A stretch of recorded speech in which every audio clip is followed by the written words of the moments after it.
Tonight's episode is brought to you by Crate, the first and only monthly box subscription service for fans of cryptozoology and the paranormal.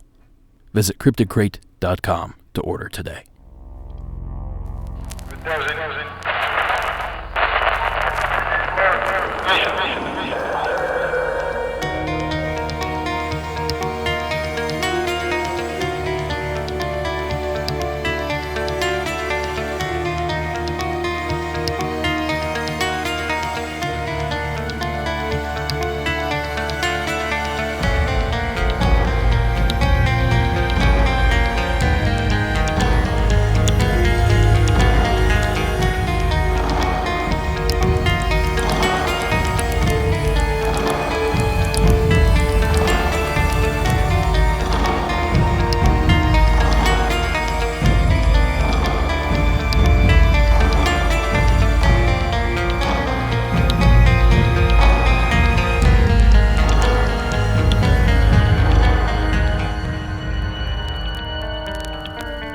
Good evening and welcome to Monsters Among Us. I am your guide, Derek Hayes. Welcome back from that short little break. I trust that all my U.S. friends had a wonderful Thanksgiving. Now I can tell you, it is pouring down rain outside right now, and it's amazing. I grew up back east and grew up with days like this. Rainy days with tomato soup, grilled cheese, and probably a scary movie. So I'm really looking forward to unraveling something similar to that after this recording. Now I read every single review that this show receives, good and bad. And one thing I notice quite often is the fact that people seem to enjoy that I skip the small talk and get straight into the stories. So let's do that again tonight. I have a great show lined up for you guys. I have an amazing show lined up for you guys. So let's get this thing kicked off with a little ghost story out of the state of Oregon. This is a call from Grace.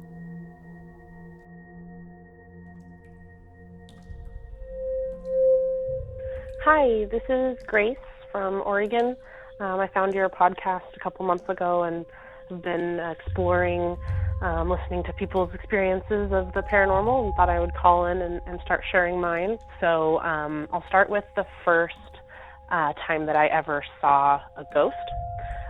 So this happened on the Oregon coast in a small town, North Bend, Oregon, where I grew up. And I was in high school, so this was probably about 15 years ago. I was working at a pizza place, and they had told me that the building was haunted when I started working there, but I didn't believe in ghosts at the time, so I didn't take any stock in what they were saying. But I was working one day, it was slow, we didn't have any customers in the store, and I was with two of my coworkers. We had this little back room where we could do the dishes and prep, and we had a TV that had video of the doors in the lobby, so we could see if a customer came in while we were back there and come out to help them. So all three of us were in the back, and a gentleman walked in the store. The doors opened, he appeared on the TV, the bell for the door chimed. The man, I would say, was approximately in his early 40s, white male, short hair. I don't remember what he was wearing, but something generic like slacks and a button-up, something like that. So you could either walk from the doors as a customer, straight forward, and go to the counter to order, or to the left, and that would take you into the dining area and then around the corner into the bathroom. Where the bathroom was just past this little exit that we could see. It was a hallway that exited from our prep room straight towards the bathroom. So we could exit either to in front of the ordering counter or on the opposite side and exit straight out from the bathroom. So he headed towards the bathrooms, and we all saw that. Nobody went out to help him at the counters, and we all turned to see him walk, or to wait for him to walk past that little opening so we could see that he was going to use the bathrooms. He never passed by that opening to go to the bathrooms. He did not appear again on the TV, and we went out into the lobby, and no one was there. The doors did not open again. We didn't hear the doors chime again. He just entered the store, walked into the dining room, and disappeared into thin air. The stories they had told me of ghosts there, I never believed much, but after that, how could I say no? They told me that his name was Carl. He had been doing stuff in this store for a long time, and they were very familiar with him. He would do other things that I later noticed and picked up on because I had had this experience and had new light on what I was seeing. The soda machine would throw ice at you if you walked by it, which sometimes ice randomly falls out of machines, so that made sense, but the fact that it would actually spit out at you and only eject from the machine when a person was there, things like that would add up to definitely make me believe this. But that was my first time actually seeing a ghost. I feel very confident in believing that it was one because I had two people with me who had had previous experiences with this same ghost, and I saw it too. So that's my first ghost story. Hope you enjoyed it and can use that, and I will call back in later on and leave another one. Thanks for your podcast. I really appreciate your skeptical view on all of the topics, and I am interested to hear what you have to say about mine. Thanks. Bye. Thank you, Grace. Now, this story reminds me a lot of the story that my dad called in toward the end of Season 5. For those that don't remember, my dad drives a delivery truck for a uniform servicing company, and he goes from factory to factory all throughout southeast Ohio, western Pennsylvania, and northern West Virginia. And one day he walked into a factory setting, and he saw a man he didn't recognize standing at one of the machines or a drafting table or something. And as he walked past, he kind of noticed the guy was dressed strangely, but he didn't think anything of it. Went to the main office and mentioned to the woman that he normally deals with that there was somebody strange in the factory, and that's when she informed him that, no such person should exist. There shouldn't be anyone there. And it seems like this story certainly falls in line with what my dad told. So thank you very much, Grace, for taking the time to share this story. It's certainly a great way to kick off a rainy day spooky podcast. Our next call of the evening is one that took me a bit by surprise, and I think once you begin listening, you'll figure it out on your own. If not, we'll talk about it on the back end. The following is Sydney's call from the state of Tennessee.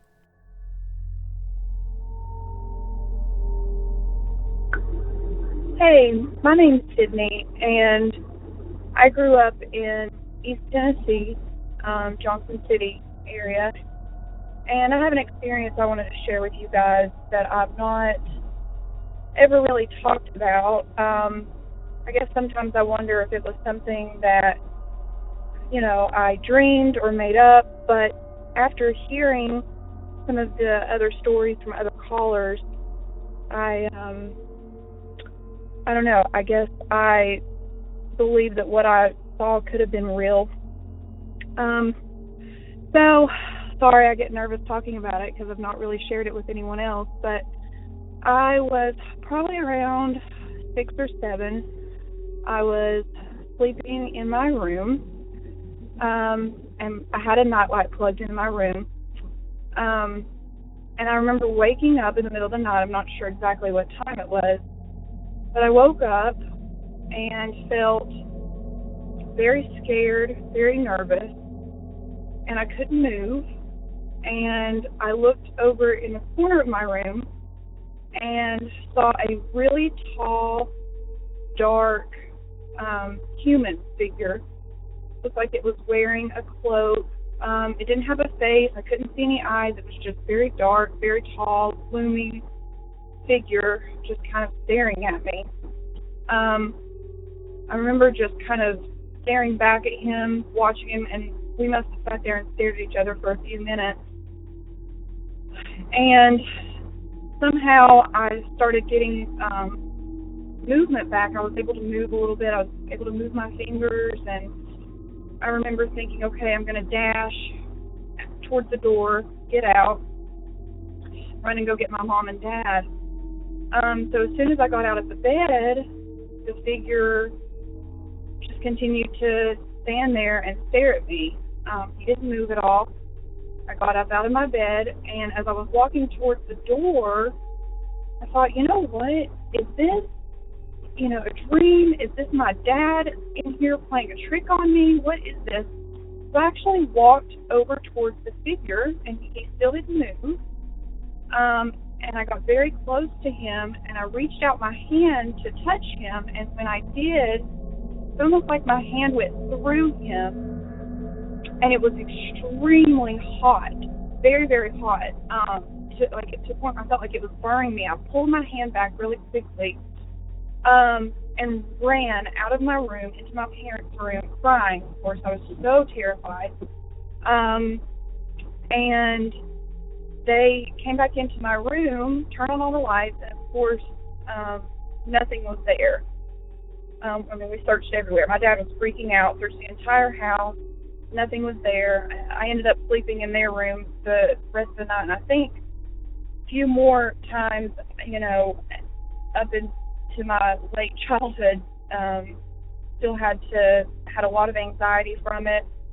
We eventually moved home, and even in my new bedroom, my dad had to put locks on my closet doors. I lived in a bonus room over the garage, and we had storage rooms, and he had to put locks because I was just so terrified from that moment forward.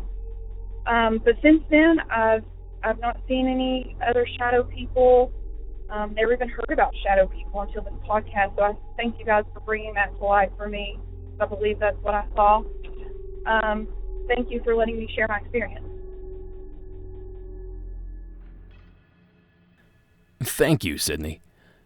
Your name makes me want to do the scream voice, even though I don't know how to do it. Hello, Sydney. Something like that. I don't know. I love that voice. I grew up really enjoying the Scream franchise. Anyhow, thank you, Sydney, for submitting that call. Now, the reason this one is special to me is the fact that I thought this was going to be a clear-cut, open and shut case of sleep paralysis. The telltale signs are all there. The anxiety, the inability to move, a figure or presence in the room, pretty much was cut and dry for me. Then she mentioned that she stood up. Now, I'm not a doctor or sleep professional of any kind, but I'm not sure that sleep paralysis victims are able to stand up and continue the hallucination. I'm not sure it exactly works that way. Now, if someone out there is listening and knows otherwise, please educate me. But as far as my research has taken me, it seems that, once you have the ability to move your body, you begin to wake up and you no longer suffer the hallucinations. Now, I'm sure there's probably some gray area where that will be lasting, but the fact that she walked over and touched this entity that's a lot of action, that's a lot of movement that would wake up pretty much anyone, I would think. But again, not a doctor, not a sleep professional, so if I'm wrong here, somebody please shoot me an article or if you would. But yeah, that definitely made it a strange version of the sleep paralysis call. I will say this, though, actually. I don't recall ever hearing hot being a response to touching an entity. Usually it's electric charge or cold air, but I've never heard of hot air, so that was an interesting addition to the story as well. Either way, it's definitely an interesting case. Thank you again, Sydney, for taking the time to share it. Now, our next call is a bit of a strange one. The following is John's submission from the state of North Carolina.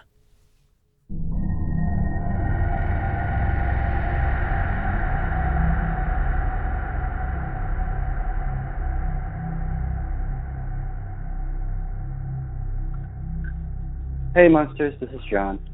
I'm calling about something I had happen when I was maybe 7 or 8.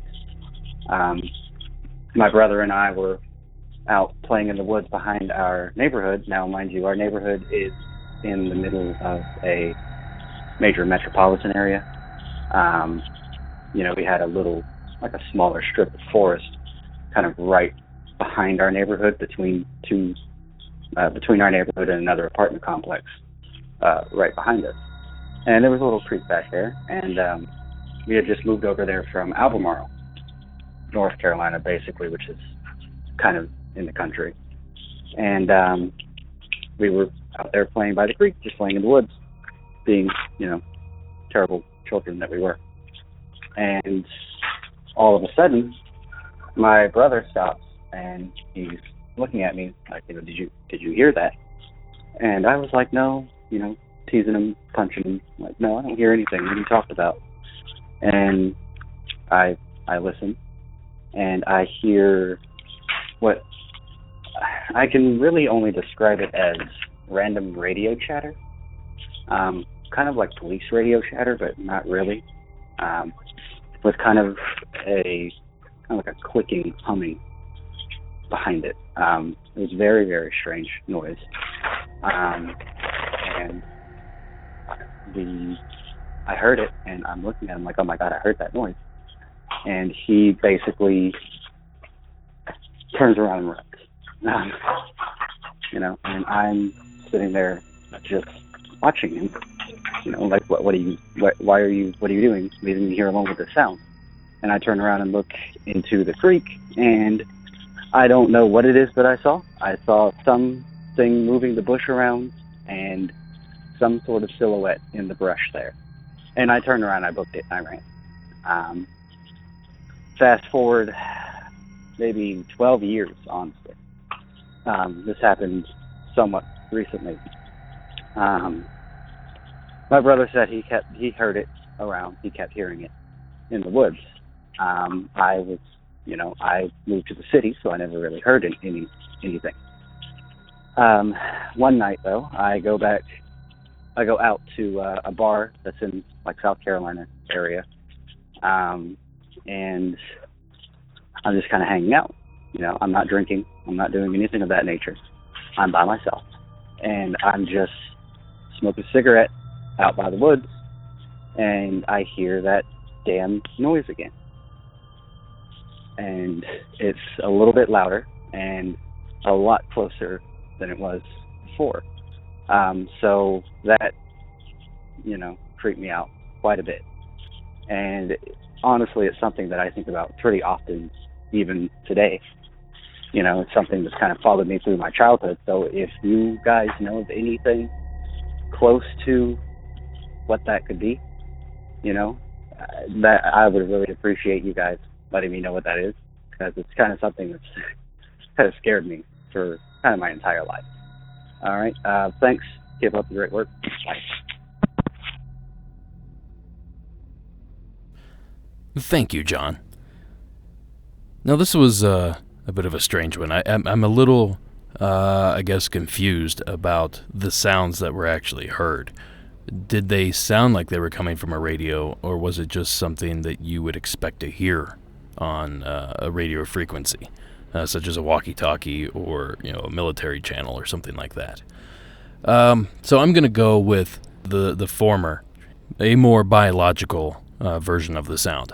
It reminds me of something that I was first exposed to via the Sierra Sounds tapes, which are a series of tapes created by Ron Moorhead, where he went into the Sierra Mountains and recorded supposed Bigfoot vocalizations in the form of howls, shattering, and whoops, and that sort of thing. And actually, I know I've definitely mentioned these on the show in the past, and I believe I played a clip, but I'm going to play another clip from the Sierra Sounds that represents a phenomenon known as samurai chatter, which is a supposed Bigfoot vocalization that sounds exactly like the name suggests. So I'm going to play it. I think you'll kind of understand where the name came from. Kind of sounds like a big old samurai guy speaking a language that I don't understand. Is basically what it sounds like to me. But anyway, here's a clip from the Sierra Sounds from Ron Moorhead.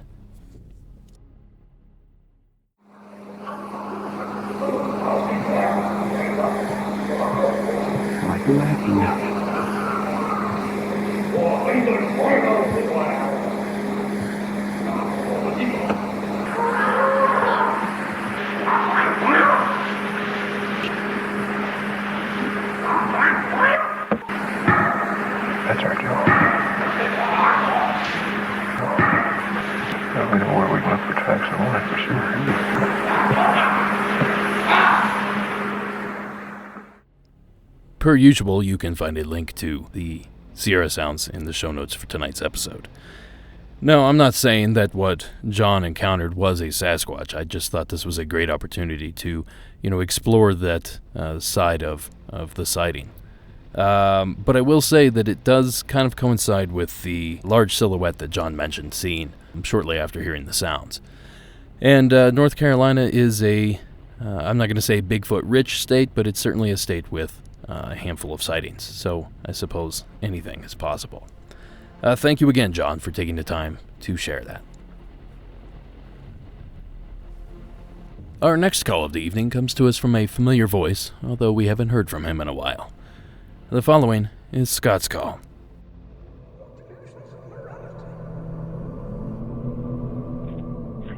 Hey, my name is Scott. I've called before with a couple of stories, and that fact makes this a little more interesting. I was talking to my wife about the show the other day and some of the stories that I had shared, and she reminded me of an incident that I had. And the fact that I didn't remember this incident, I think, is kind of critical until she reminded me of it. Before I get into the incident itself, there's going to be some logical questions that are going to arise. I don't have answers to any of them. I know, because I'm interested in this kind of stuff, I know what it implies, but I don't have any memories. I haven't had any recurring dreams. I haven't had any changes in my behavior. So I don't really know what it means. I just know that it's weird. This happened about 20 years ago, and it was December. And in our area, I live near Lake Tahoe, Nevada, so obviously in December it's very cold. I'm the kind of person that when I wake up instantly. As soon as my feet hit the floor, I'm, all right, let's go. What do we got to do today? Boom, boom, boom, that kind of a person. Not the kind of person that staggers around in the days for 10 minutes until I've had my coffee. So I wake up really groggy, really disoriented, and I'm in my backyard. I have no history of sleepwalking. We have some property. I'm about 100 yards away from my house, and I have become awakened, I'm sure, because it's cold. I have a flannel shirt on. The flannel shirt is not buttoned properly. It's 3 buttons off. My pants are on, but my belt is not buckled. My fly is down, but the buttons to my pants, the waist button is buttoned. I tend to wear Wellington work boots, which are, for those that don't know, it's kind of like a slip-on version of loggers boots. One leg is tucked into one boot, and the other is the way I normally wear them, with the pants down over the boot. And I sit there for a minute, look around, can't figure out what the heck, why am I here, what happened. I go back into the house. It was my day off, and I went back to sleep. Again, just to reiterate, no weird dreams, no weird flash memories, no changes in my behavior, nothing of the sort. So if something happened to me, I'm sorry, but I have no clue what. And I don't have any weird recollections or memories or anything, just what I told you, waking up in the middle of my backyard in a state of disarray and confused. And anyhow, that's it. I hope you enjoyed the story. Have a great night. Thank you, Scott, for calling in. Now, I believe this is the same Scott that submitted the Great Sasquatch Call from Northern California and the terrifying spider with a human face from Bosnia. This sounds very reminiscent of the call I explored on the last episode, actually.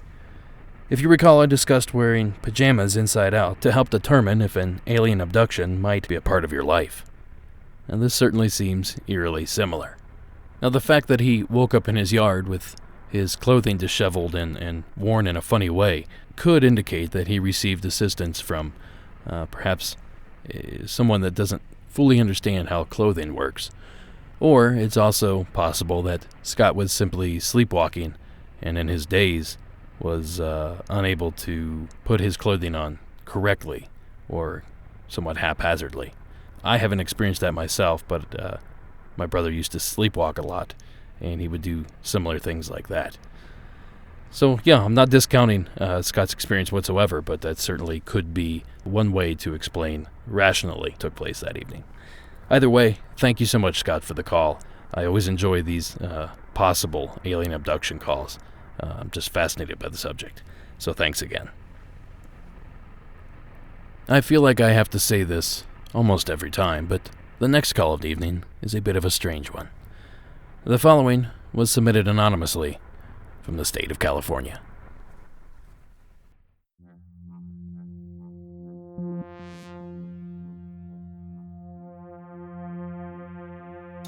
This is about some phone calls I had during about an insomnia about 12 years ago when I was in college. So it was about 2004 in a college town about an hour from Big Bear, probably not too far from where you live now. Didn't live in any special neighborhood. It was very boring, actually. Lived with a couple other students in this Southern California town. But I fell into a deep depression that year as my last year of college, and sleep totally eluded me. I've never been good at it, but it was definitely worse that year.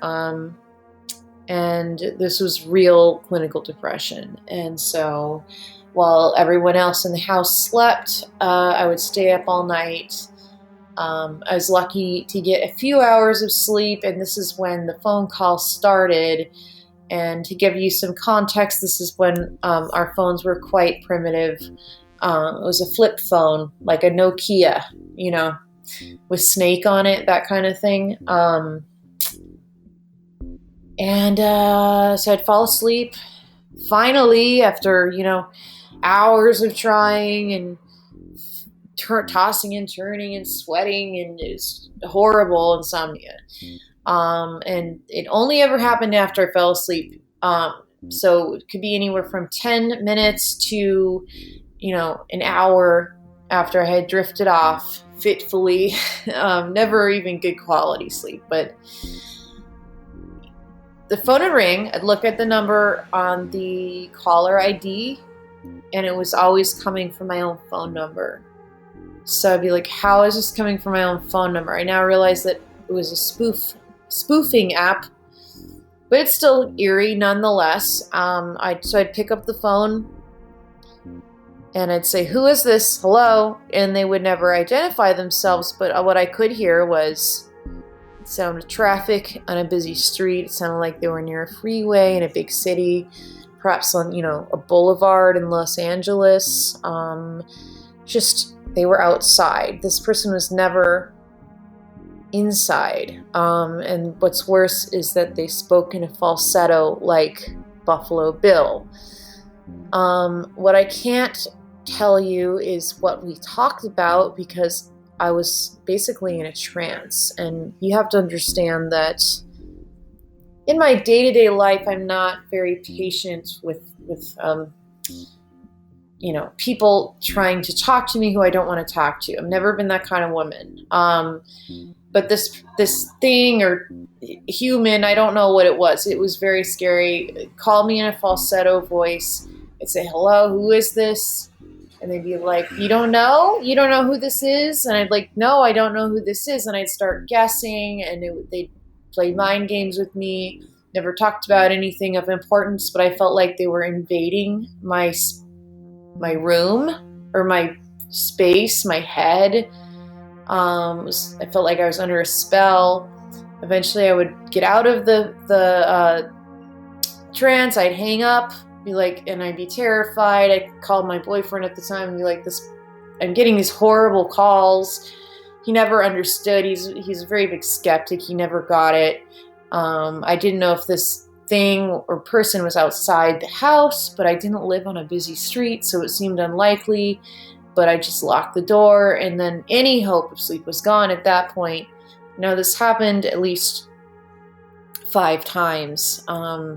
Same falsetto voice, same trance. Definitely happened. I even tried to call the phone company to block the phone number, and they said, you can't. It's just, they're spoofing your own phone number back at you. So I couldn't really do anything, and I can't tell you why I kept picking up the phone either, because that's not like me. The last time I spoke to this thing or man or being, I don't know what this was.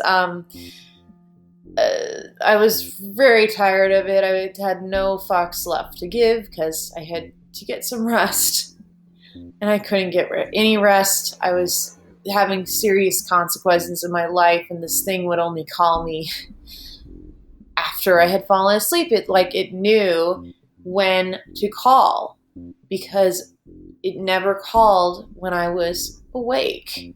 It was very eerie. And I had no patience anymore, and its power was gone over me, and I said, stop calling me. And it said, what? In the crazy falsetto voice, and it said, stop calling me. And there was a moment of silence. And then I heard this deep, guttural scream.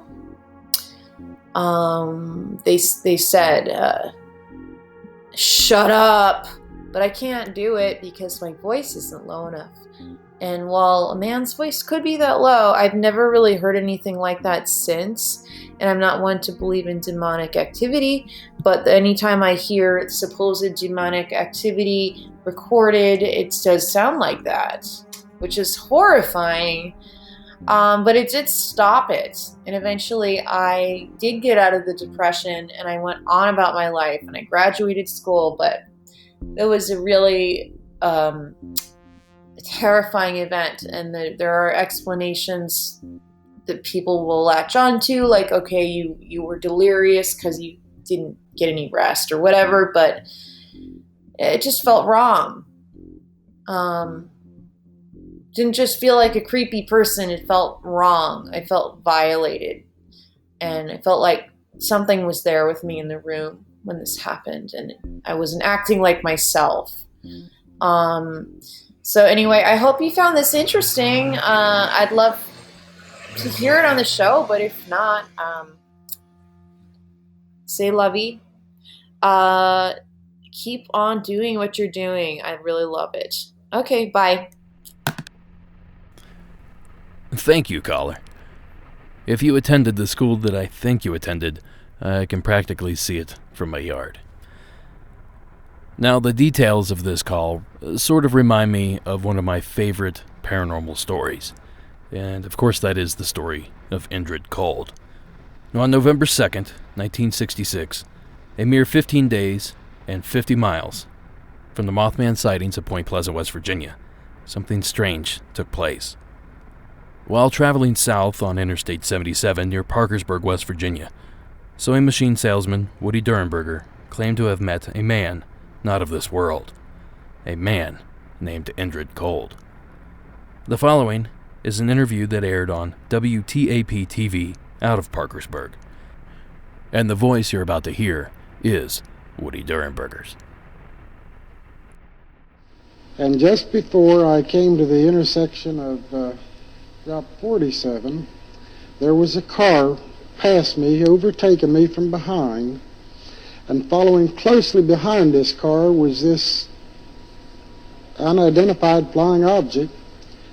And as the car ahead, or the car behind passed me, this object was following close behind it, and it swerved directly in front of my truck, turning crosswise. And when it turned crosswise, it slowed down. It started slowing, not abruptly or too fast, but it gave me plenty of time to step on my brakes and slow down with it. But it forced me to come to a complete stop. As soon as I had stopped, there was a door opened in the side of this vehicle, and this man stepped out and came directly to me, or came to the truck. He walked to the right-hand side of the truck, And he told me to roll down the window. He asked me to roll down the window on my right-hand side of my truck. And I'd done what he asked. And this man stood there, and he first asked me what I was called. And I knew he meant my name, and I told him my name. And he asked me, he said, why are you frightened? He said, don't be frightened, we wish you no harm. He said, we mean you no harm, we wish you only happiness. And I told him my name, and when I told him my name, he said he was called Cold. That was the name that he was called by. And he asked me what the city of Parkersburg, he pointed to the lights. He didn't point, but he gave the impression that he was pointing, and he asked me what that was called. And I told him it was Parkersburg. It was a city, a town.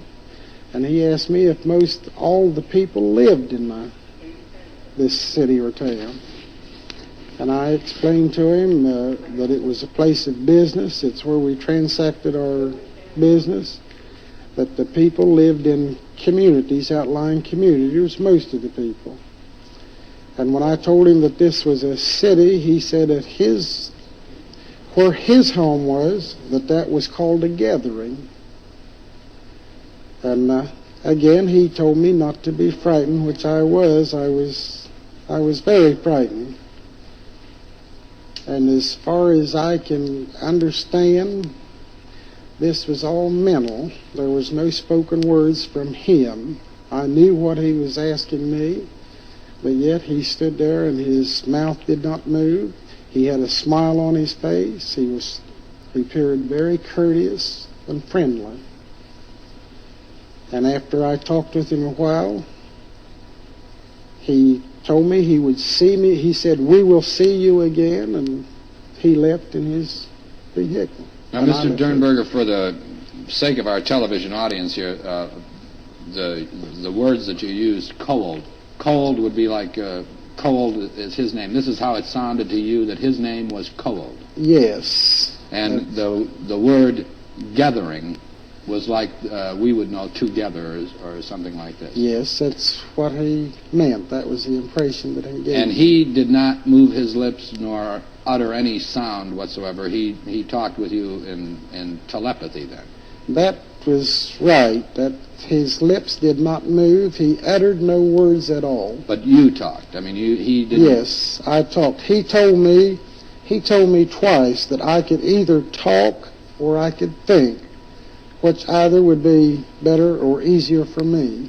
This was an instant thing. There was no hesitation on his part nor on your part. You knew immediately what he was communicating to you, and he knew immediately what you were communicating to him. That is right. A link to that video can be found in tonight's show notes as well. Now, Derenberger continued to have contact with Cold beyond that night.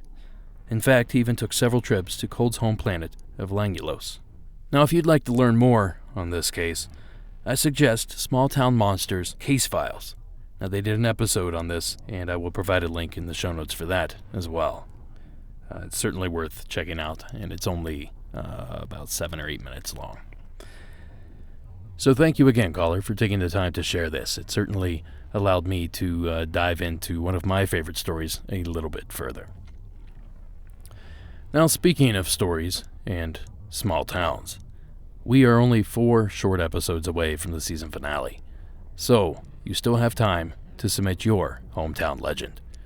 Now, keep in mind, if you have a crybaby bridge, or a water spirit, or a haunted something or another that only happens once a year, pretty much, if it's in your hometown and it's a legend that everyone talks about, that's what we want to hear about.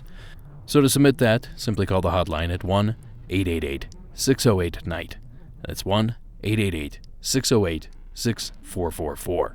Or you can email me at monstersamonguspodcast@gmail.com. Now, of course, I'm always on the lookout for standard paranormal stories, so if you have one that you're sitting on, certainly call that in as well. Now, I have a couple more stories to share with you guys, but before we do, I want to touch on a few of these announcements. These past few weeks, I've had the pleasure of donating a couple calls to 2 fine podcasts. Cam and Kyle of Expanded Perspectives did a recent story on a phenomenon they're calling Glimmerman, which is basically the predator-like entity that people are running into in the forests. And you may recall Jen and Justin's calls from back in Season 5. I lent them the calls to explore that a little further, so you may want to go check out their 2-part series on what they're calling the Glimmerman. That's certainly a very interesting thing. So go to Expanded Perspectives in iTunes or wherever it is you get your podcast. And I should also mention that David Flora, over at Blurry Photos, recently did a 2-part Dogman episode in which I also donated a couple of calls. So if you want to hear how these guys kind of break these calls down, I highly recommend checking out not only Expanded Perspectives, but Blurry Photos as well. 2 fine podcasts. And as I mentioned on the last episode, I'm still accepting donations toward my new studio space and research area. It's a project that I'm looking to get started around January, and I'm certainly going to post pictures and everything like that. So if you're looking for a way to support the show, a couple bucks there would be a huge help to get some upgraded facilities, more books, more learning materials, and we can continue this wild ride that we're on. And I want to put out a huge thank you to those that have already donated.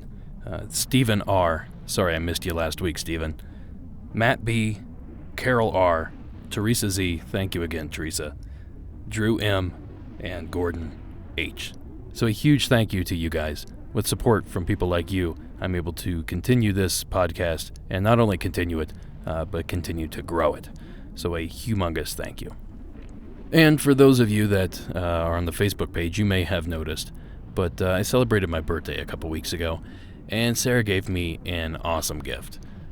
There's some sort of Halloween, Nightmare Before Christmas themed beer tasting event at the infamous Queen Mary in Long Beach, California.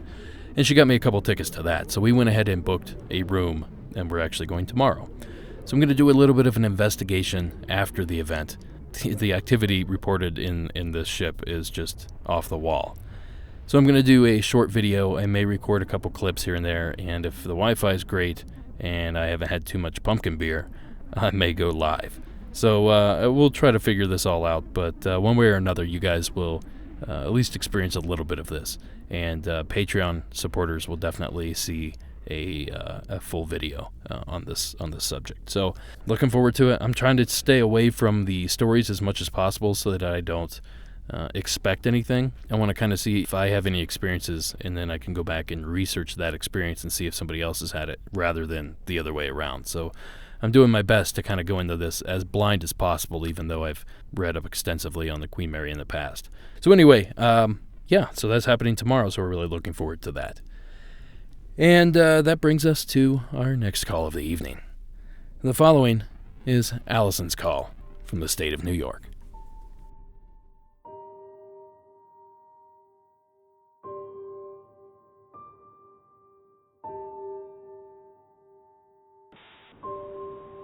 Hi, Derek. I'm in my car right now. Sorry if the audio isn't great. It's coming through my Bluetooth. This is Allison from upstate New York. I called in for the back-to-school special about my haunted house in my college town. But this is a different story about a doppelganger experience that I had, and it was on a drive that I'm making right now. I live in another city, and my boyfriend lives in a city that's about an hour and a half away. So I make the drive 2-3 times a week, an hour and a half, 100 miles each way, all the time. And we've been dating for about 4 or 5 years. We hung out for a little bit before we dated. And so I've been making this drive frequently, often, for my entire adult life. And so I was driving to my boyfriend's house about a couple weeks ago, and I had west. So it was during the nighttime, or not nighttime, but it was more like dusk, so the sun was shining directly in my window, so I could see the person behind me clear as day. And when I looked behind me, it was my mom, and she was driving a black SUV, and my mom has alopecia, and she's kind of a bigger lady, so she has a very specific look. So she has like white kind of baby bird peach fuzz, she has a mole right above her lip, she has freckles, and she was smiling, a huge smile, and it was her. I swear on my life it was her. And I was just so flabbergasted and like taken back by my mom is driving behind me when I just I left her at the house. I don't know if I was living at home at the time, but I had just left her at the house, and now she's behind me on the thruway going to my boyfriend's house. So I slowed down a little bit so that this person could pass me, and when I looked over, it was a small, skinny, maybe 16, 20-year-old girl with long black hair. Looks the complete opposite of my mother. So I called my mom and was like, Mom, where are you right now? And she was like, oh, I'm at home. And I was like, well, I just saw your doppelganger. So, but that's my story, kind of short, super weird, really freaked me out, but there it is. Thank you so much. I'm really enjoying the podcast. Keep up the good work. Thank you.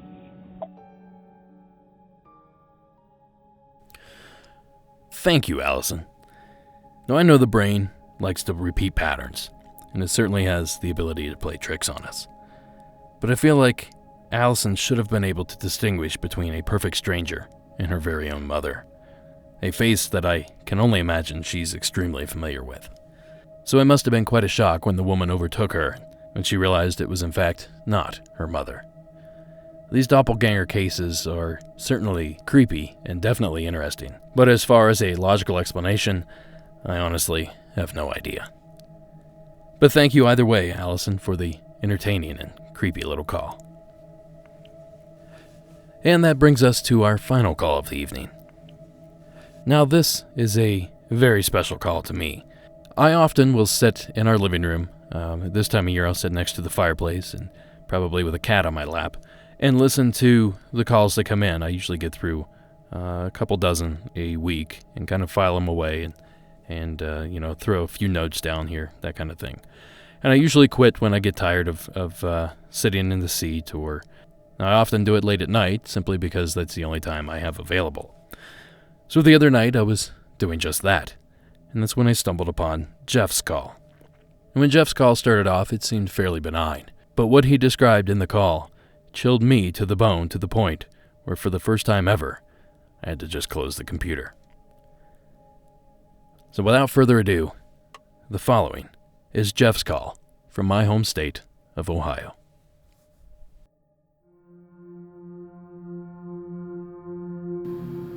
Hey Derek, my name is Jeff. I'm from a suburb of Dayton, Ohio, and I just wanted to tell you a story that just happened 2 weeks ago. I was driving with my 3-year-old son, and he's just in the back of the car singing and having a good time like he's usually doing. And we start passing a cemetery, and this cemetery doesn't have monuments and tombstones like you would think. They're little flowers and plaques in the grass. So basically it just looks like a giant garden. So let me tell you that my 3-year-old son has no idea what a cemetery is at all. He has no clue. He doesn't know what death is, really. But he was singing, and he just stopped singing, and he points at the cemetery and says, "Look at all those people!" And I look over, and there's not a single person. It's a Sunday. There's no funerals. There's not a single person in the cemetery. I am driving, so there may have been a couple, but I didn't see any. And I say, "What people, Miles?" He says, "All those people over there. There sure are a lot of grandmas." And at this point, I had chills run throughout my entire body. I had no idea what he was talking about, so I said, "Well, what are they doing?" And he said, "They're all standing there, looking down at the grass." And at this point, I kind of just, I don't know, I hit the gas, kind of just, to get out of there. And we get home later on that day, and he's watching one of his favorite shows, cartoons on Netflix, and he just turns to me and says, "They weren't alive." And I'm like, "What? These little witches on this cartoon? What are you talking about?" He says, "No, those people we saw, they were all paused."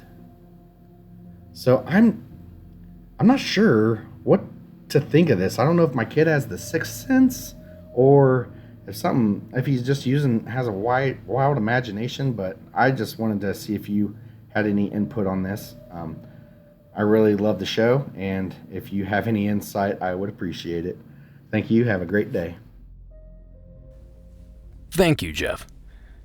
Now, it's no secret that children are believed to have abilities beyond those of adults. I've heard countless stories of imaginary friends that have turned out to be remarkably similar to former residents that died in the home. And the case surrounding Jeff's son certainly seems similar. Many people have tried to explain why children may have this ability. Some of the theories suggest that they have a more vivid imagination or have not been shamed into discounting strange and unexplainable events that our society teaches us cannot be possible. So whatever the case here is, it certainly is creepy.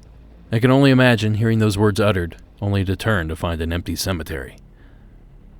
It's definitely something straight out of The Sixth Sense. So thank you again, Jeff, for taking the time to share that story. I know it ended my night of paranormal research. And I want to thank all of you for your patience. Clearly, it sounds like I'm losing my voice, so I'm happy that I made it through all the way without it cracking completely. And that's going to do it for this episode. Monsters Among Us is written and produced by me, Derek Hayes. Additional support is provided by Warren Pon Abbott, Addie Lloyd, and Tony Bell. All audio used in this production is done so under the protection of fair use. And music for this episode is provided by Mayu and Coag Music. Thank you all for listening, and until next week.